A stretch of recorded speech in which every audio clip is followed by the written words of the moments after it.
कांग्रेस सांसद और देश के नेता प्रतिपक्ष राहुल गांधी की सांसदी छीनने का ख्वाब देखने वाले निशिकांत दुबे और भारतीय जनता पार्टी के तमाम नेता, उनको अब 9 मार्च की तारीख का डर सता रहा होगा, क्योंकि एक ऐलान आज की तारीख में मोदी सरकार के संसदीय कार्य मंत्री ने कर दिया। 9 मार्च की तारीख को जब देश की सबसे बड़ी पंचायत बजट सत्र के दूसरे सेशन के लिए बैठ रही होगी, तब अपनी कुर्सी पर ओम बिरला साहब नहीं बैठ पाएंगे। वोटिंग होगी ओम बिरला साहब की कुर्सी के लिए। और मजे की बात तो यह भी है कि संसदीय कार्य मंत्री ने सिर्फ उस तारीख का ऐलान नहीं किया है, बल्कि यह भी कहा है कि चर्चा भी होगी और साथ ही साथ एक चेतावनी दी है। चेतावनी विपक्ष को दी है, लेकिन विपक्ष को दी गई इस चेतावनी में भी मोदी सरकार का डर दिखाई दे रहा है। मोदी सरकार का वो डर जिसकी वजह से वो इस पूरे बजट सत्र के पहले सेशन में बैकफुट पर नजर आई, अमित शाह पल्ला झाड़ते हुए नजर आए और राहुल गांधी पूरी की पूरी मोदी सरकार पे भारी पड़ते नजर आए। क्या है चेतावनी, क्या होगा 9 मार्च को, सारी बातें जरा विस्तार से करेंगे। नमस्कार, मैं स्वप्निल और आप मुद्दा देख रहे हैं। दोस्तों, आगे बढ़ें उससे पहले वही छोटी सी अपील। मुद्दा इन दिनों एक गंभीर आर्थिक संकट से जूझ रहा है। एक तरफ हमारे मेन बैंक अकाउंट्स फ्रीज चल रहे हैं, तो दूसरी तरफ हमारे 2.5 साल पुराने चैनल को हमसे लंबे समय तक छीन कर रखा गया था। ऐसे में डे टू डे ऑपरेशंस में मुद्दा को काफी मुश्किलों का सामना करना पड़ता है। लिहाजा आपसे गुजारिश है, यदि आप चाहें तो स्क्रीन पर दिख रहे QR कोड या फिर के नीचे दिख रहे UPI नंबर के जरिए मुद्दा की छोटी छोटी मदद जरूर कीजिएगा, ताकि हमारी बेबाकी यूं ही बरकरार रहे। अब आगे बढ़ते हैं। दोस्तों, एक अविश्वास प्रस्ताव वो विपक्ष ने दिया था। 118 सांसदों के उस पर हस्ताक्षर थे, सिग्नेचर थे। उस अविश्वास प्रस्ताव को लेकर यह खबर आ रही थी कि उसे खारिज कर दिया जाएगा, क्योंकि उसमें विपक्ष की तरफ से एक बड़ा ब्लंडर हो गया है, बड़ी गलती हो गई है। और जाहिर सी बात है, खारिज हो भी सकता था इस ग्राउंड पर वो अविश्वास प्रस्ताव, लेकिन वो खारिज नहीं हुआ, बल्कि उसे स्वीकार कर लिया गया है। और 9 मार्च की तारीख को ओम बिरला साहब के खिलाफ आए गए इस अविश्वास प्रस्ताव पर वोटिंग होगी। वोटिंग से पहले चर्चा होगी और नियमों के तहत ओम बिरला साहब 9 मार्च को अपनी कुर्सी पर नहीं बैठ पाएंगे। लेकिन अब इससे आगे बढ़िए। ओम बिरला साहब नहीं बैठेंगे तो कौन बैठेगा? एक संसदीय परंपरा होती है और संसदीय परंपरा के अनुसार स्पीकर के साथ साथ एक डेप्यूटी स्पीकर भी चुना जाता है। और भारत की गौरवशाली संसदीय परंपरा यही बताती रही है कालांतर में कि स्पीकर सत्ता पक्ष की तरफ से होता है तो डेप्यूटी स्पीकर निश्चित तौर पर विपक्ष का होता है। लेकिन यह मोदी सरकार है। यहां पहले कार्यकाल में तो सुमित्रा महाजन के जिद की वजह से डेप्यूटी स्पीकर चुने गए थे, लेकिन उसके बाद से लेकर अब तक आलम यह हो गया कि डेप्यूटी स्पीकर नहीं चुना मोदी सरकार ने कभी। और क्यों नहीं चुना? जाहिर सी बात है, इन्हीं स्थितियों के लिए, संसदीय परंपरा को तार तार करने की इन तमाम कोशिशों के लिए। संसदीय परंपरा का निर्वहन मोदी सरकार नहीं करती है, इस बात का जीता जागता उदाहरण तो इस बार का बजट सत्र ही है, जिसमें देश के नेता प्रतिपक्ष को बोलने तक नहीं दिया गया।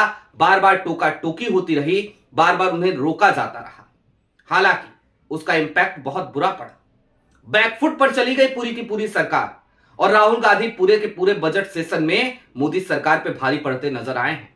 लेकिन अब 9 मार्च की तारीख पर फिर वापस आते हैं।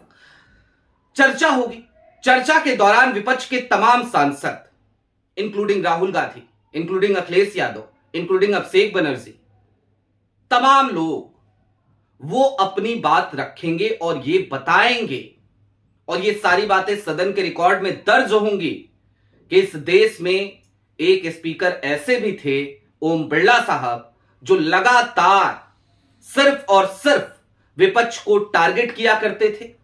उस कुर्सी पर बैठकर, सदन की सबसे ऊंची कुर्सी पर बैठकर वो लगातार विपक्ष को शांत कराया करते थे, नो नो नो चिल्लाया करते थे।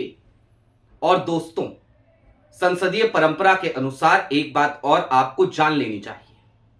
अगर आपको ऐसा लगता हो कि प्रधानमंत्री सबसे बड़ा पद है सदन के भीतर, तो आपकी ये बड़ी गलतफहमी है। दरअसल प्रधानमंत्री नेता सदन जरूर होता है, लेकिन वो समकक्ष होता है तमाम सांसदों के।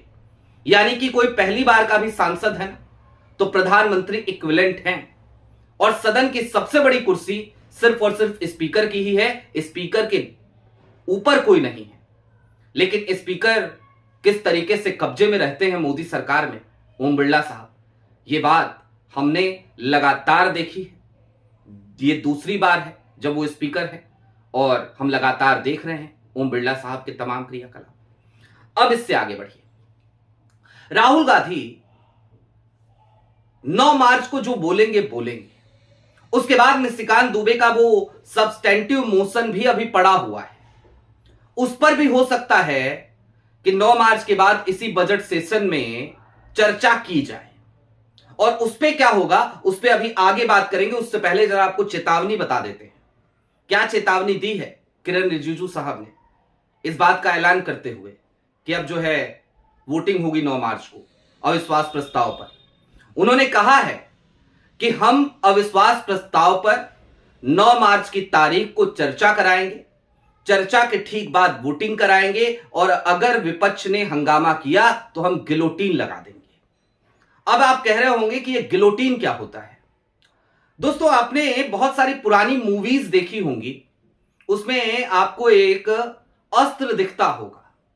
किसी को सजाए मौत जब दी जाती थी तो ऊपर से कुल्हाड़ी गिरती थी और उसके सर को नीचे रख दिया जाता था और उसकी मौत हो जाती थी।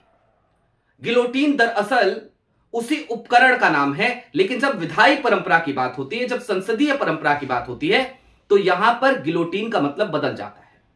यहां पर गिलोटीन का मतलब यह हो जाता है कि जो जरूरी मंत्रालय हैं, चूंकि बजट पास कराना है, तो जो जरूरी मंत्रालय है, मसलन कृषि मंत्रालय हो गया, वित्त मंत्रालय हो गया, इन तमाम मंत्रालयों की चर्चा को जल्दी जल्दी खत्म करा के बाकी सभी मंत्रालयों का जो बजट है उसको सेशन करने के लिए समूह मतदान करा दिया जाए, उस पर चर्चा ही ना कराई जाए। अब आप सोचिए, गिलोटीन तक पहुंच गई मोदी सरकार। क्यों पहुंची? और इसको आसान भाषा में समझना हो तो ऐसे समझिए कि मोदी सरकार खुद कह रही है कि हम चर्चा ही नहीं कराएंगे, हम गिलोटीन लागू कर देंगे। अब गिलोटीन लागू कर देंगे ये कहने की नौबत क्यों आई, उसके पीछे आपको बहुत ज्यादा दूर जाने की जरूरत नहीं है। हालिया दिनों में बजट सेशन जो हुआ, उस सेशन में राहुल गांधी एजेंडा सेट करते रहे, ये खबरें भी छप गई। गोदी मीडिया भी खबर नहीं दबा पाई। सोशल मीडिया पे राहुल गांधी के तमाम बाइट्स खूब शेयर किए गए और लगातार राहुल गांधी की बल्ले बल्ले होती रही, जय जयकार होती रही। और मोदी जी को लेकर के जिन नए उपाधियों का इस्तेमाल किया गया, जो देश के कोने कोने तक पहुंच गई इस समय, वो उपाधियां क्या थी? कॉम्प्रोमाइज्ड पीएम, डरपोक पीएम, ना जाने क्या क्या। इन तमाम अलंकारों से प्रधानमंत्री नरेंद्र मोदी इस बजट सेशन में विभूषित होते हुए नजर आए।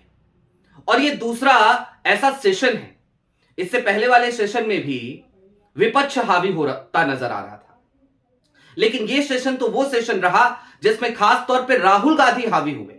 राहुल गांधी ने अपनी ताकत दिखाई और राहुल गांधी के सामने पूरी की पूरी मोदी सरकार घुटने टेकते हुए नजर आई।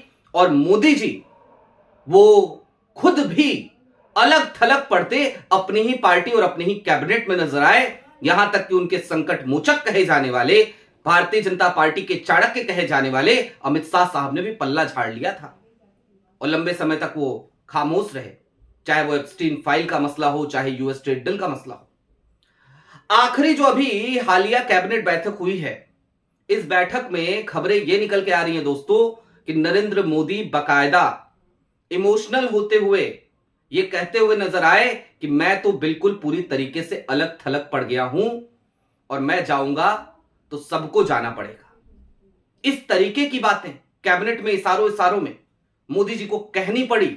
और उसके बाद अमित शाह पांडुचेरी जाते हैं और वहां पर भी अब तक जिस तरीके की भाषा का इस्तेमाल वो राहुल गांधी के लिए करते थे वो बड़ी अपमानजनक होती थी।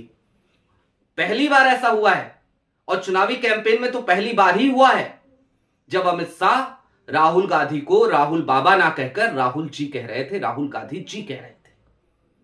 वहां पर भी वो राहुल गांधी को सम्मान देते हुए नजर आ रहे थे। तो कुल मिलाकर चलते चलते इस बात को समझिए कि वो जो निशिकांत दुबे का सब्सटेंटिव मोशन है वो तो गया गर्त में, और इसलिए गर्त में गया क्योंकि अगर उस पर फैसला हो भी गया, उस मोशन को स्वीकार कर भी लिया गया, उस मोशन पे वोटिंग हो गई, राहुल गांधी की सांसदी चली भी गई, तो भी निशिकांत दुबे जो लिखते हैं ना उसमें कि आजीवन प्रतिबंध लगा दो, वो तो नहीं लग पाएगा, मैं आपको बता चुका हूं। तो राहुल गांधी क्या करेंगे, 6 महीने बाद फिर से जाएंगे रायबरेली, फिर से चुनाव लड़ेंगे, क्योंकि 6 महीने के अंदर सीट वैकेंट होते ही ये नियम है कि चुनाव आयोग को वहां पे उपचुनाव कराने होंगे। राहुल गांधी फिर से चुनाव लड़ेंगे, फिर से जीत कर आएंगे, और इन 6 महीने तक असम में चुनाव है, केरल में चुनाव है, पश्चिम बंगाल में चुनाव है, तमिलनाडु में चुनाव है, पांडुचेरी में चुनाव है। आप सोचिए उन जगहों पर राहुल गांधी जाएंगे तो क्या सिंपैथी की लहर राहुल के साथ होगी, और राहुल तो कहते हैं ना कि घायल शेर ज्यादा खतरनाक होता है, तो राहुल की सांसदी फिर से छीन लोगे तो वो और ज्यादा घायल हो जाएंगे, और फिर अभी भी राहुल शेर बन के ही दिखे हैं इस पूरे सेशन के दौरान। तो अगर वो घायल हो जाएंगे तो वो कितने ज्यादा खतरनाक हो जाएंगे, ये अंदाजा भारतीय जनता पार्टी को भी है, अमित शाह साहब को भी है। लेकिन हां, निशिकांत दुबे जैसे कुछ लोग होते हैं जिनको नहीं होता है। तभी तो निशिकांत दुबे ने आज कहा था कि मोदी जी तो सवालों से ऊपर हैं, और उसके बाद भक्तों ने ही बकायदा दौड़ा लिया निशिकांत दुबे को। इससे पहले मैंने उस पर भी बात करी है, वो वीडियो भी जरूर देखिएगा। और उन भक्तों की कतार में बड़े बड़े नाम हैं जिन्होंने निशिकांत दुबे को दौड़ाया है। आपकी क्या राय है कमेंट बॉक्स में जरूर बताइएगा। अभी के लिए दीजिए इजाजत, चलते चलते फिर वही अपील, चैनल पर नए हो तो सब्सक्राइब करते हुए जाइएगा, सक्षम हो तो मुद्दा की छोटी छोटी मदद जरूर कीजिएगा। बहुत शुक्रिया।